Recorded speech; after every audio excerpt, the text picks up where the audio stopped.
And hello everyone, happy trucking channel sa inyong lahat guys. Kamusta po kayo? At narito na naman tayo sa ating mga Japan surplus na truck na new arrival. So sa mga nakapunta na dito, alam niyo na kung nasaan ako. Nasa gitna po tayo ng kawalan ng disyerto. Hindi guys, nandito po tayo sa tipo na napaka-alikabok dito. Sa totoo lang, walang nagtatangka magpunta, bibihira lang dahil nga pag tumapa ka dito, for sure puro alikabok na yung mga paa mo. Pero ganun pa man hindi alintana yan dahil nga guys, makikita nyo dito yung mga truck na iba, mga pogi mga pogi, halo-halo na. By the way nga pala guys, ang napansin ko din dito, dati kasi si Jan Japan ang naglalagay dito, pero ngayon napapansin ko pati si Wordling, dito na rin nila inilalagay ang mga truck. Nilalagay nila dito yan guys, kadalasan kapag mga new arrival, hindi nila aayusin nila yung yarda, dito nagsasama-sama lahat. So ayun, may pagkakataon tayo na makita yung mga truck nila, especially sa mga ganito, mga bumper light or tinatawag natin na Euro 4, meron ding Euro 3. Yan, nakikita nyo naman sa windshield guys, para sa mga magtatanong ng presyo, boss, huwag na tayong paligo-ligo, magkano bang presyo ng mga truck na nakikita namin ngayon. Guys, sa mga new face na yan, kadalasan sa mga 12-wheeler, abot na yan ng mga 1.8, 1.7 million. Totoo guys, noon mga 1.5, 1.4, totoo, nagtaasan. Pero dito guys, syempre patuloy pa tayo naghahanap ng freezer. Meron tayo din nakitang freezer, pero nga guys, yung freezer niya dito napakataas. 2.3 million, dito kay Wordling, pero to be honest naman guys, class A naman yung kay Wordling na unit. Yun nga lang, syempre talagang kaya mo pa talagang i-expand yung budget, makakakuha ka talaga ng mga class A sa kanya. Noon dati hindi sa kanya uso yung mga ganyan, mga tagto 2 million, di uso yan. So dito minispatan ako dito na bumper light din, pero wala nga lang siyang freezer sub engine na tinatawag. Yan. Then mga puso na old face, yan meron dyan, mga old face, new face, yan semi new face, yan bumper light. Paulit-ulit na tayo. Actually yan, noon kasi guys, napakadalang lang din dumating ng mga bumper light, pero ngayon talagang pagandahan sila ng mga bumper light dito, pero ngayon guys, sa totoo lang, trending pa rin talaga dito si Jan Japan dahil nga mura lang, sa totoo lang mas mura talaga si Jan Japan sa lahat ng mga dealer dito na nagpupunta.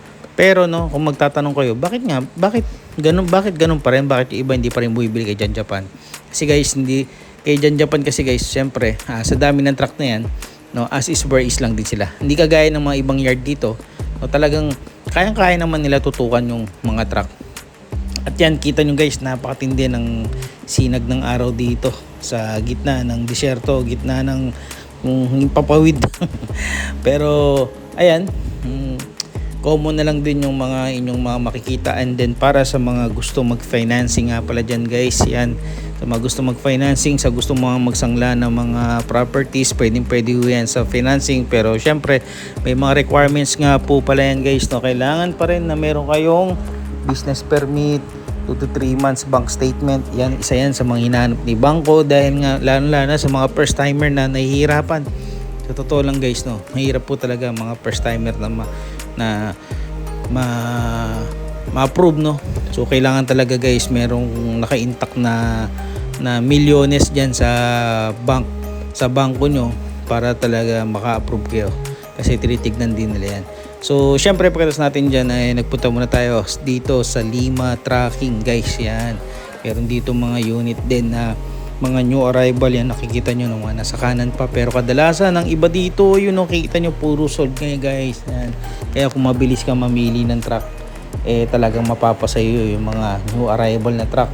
Pero huwag kayong mag-alala guys, kung hindi man kayo na pinalad na makabili, standby lang dito sa ating channel at baka isa ka na rin na may makita na truck para sa iyo, pero yun, ganun pa man, magbo-vlog pa rin tayo ng mga truck. May mga ilan dito guys na available pa rin kaya niyan, 6R10 to, So pinagtalunan pa namin kanina nung ni brother, no, kung 6M70. Pero kasi kadalas sabi niya kasi 54 JC, pero sa palagi ko kasi 6R10 siya, 54 kasi siya kadalasan, kasi sa mga 6M70 nasa 53 lang siya.